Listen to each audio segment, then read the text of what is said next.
हाँ भाई। एगो बात बताओ, एगो कंपनी में 15 दिन हम काम कैले बानी, 400 रुपया के रेट के हिसाब से कितना पैसा भइल तनी बताओ तो जोड़ के। अच्छा ठीक बा, रोकना जोरत तानी।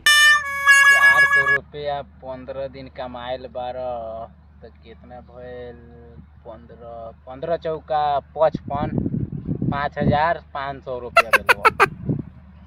एक जना से हम जोड़वाला रहनी तो ऊ कहता रहे कि जे 6000 रुपया भइल, 400 रुपया के रेट के हिसाब से 15 दिन के 6000 भइल। तू कहता रहे कि 5500 भइल, कौन हिसाब से जोड़ लो? जब जोड़वाइए ले ले रहा हवे दोसर केहू से तो हमरा से गान मारवावे ला जोड़वावे ला।